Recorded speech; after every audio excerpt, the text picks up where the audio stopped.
Welcome to Agama's AI Dashboard Builder. We've had an initial video on the Dashboard Builder, which was the previous version. We cleaned it up significantly. It has a more intuitive, more user-friendly layout. It is smarter, it's faster, and it includes a few handy tools that make it much more pleasant to use. So this AI Dashboard Builder is available for all customers in version 11. You can find it under the Augmented Intelligence tab. When you open the Dashboard Builder, you are shown a number of layout examples. So these are examples you can try.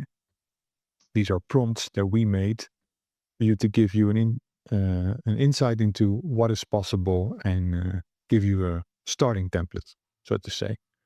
But you can also start from scratch by describing exactly what you want. We've also added a metric catalog because we understand that not everybody knows what type of metrics are included in Agama and also what metrics are available on which type of service. So some are ABR only, some are for DVPC, and some are for all services.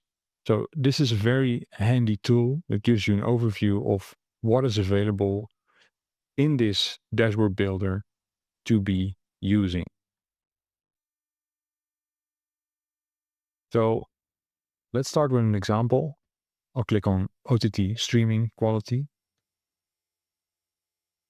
So you see that I actually just shoot in the prompt and it starts processing the prompt. I can click on generate layout. And what happens right now is I get a layout preview. So this is what the dashboard will look like from a high level. And so these are obviously not our exact widgets. We have much more details, but this is very handy to get a sense of, okay, is this a user-friendly dashboard to look at? Does it include the widgets that I'm after? Do I want a graph widget, or do I want a table widget, or do I want KPI widgets? You can iterate quite quickly with this layout preview. So if you want to make a change, you can click Edit Parameters. So for example, we can say add dropped frames widget. So it starts the process again.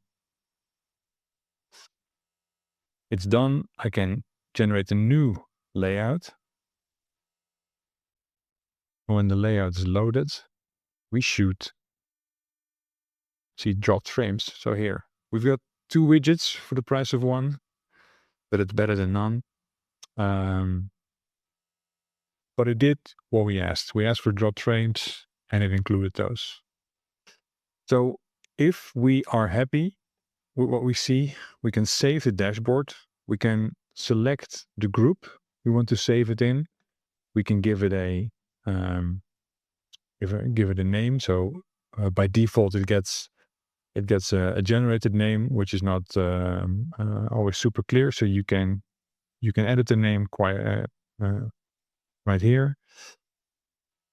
So let's say we'll call this test for clarity. We'll save the dashboard, and there's a link to open the dashboard directly. So this is what our generated dashboard looks like. See the dropped frames widgets that we put in. So some things still need a little bit of polishing. Some things don't come through exactly, but if you open the settings and you save the changes, they'll load. So we plan to iron out things like this when it comes available, so that it's completely smooth. So we hope you like the new AI Dashboard Builder. We like it a lot. It's much faster, much more intuitive. and we can't wait to hear your feedback.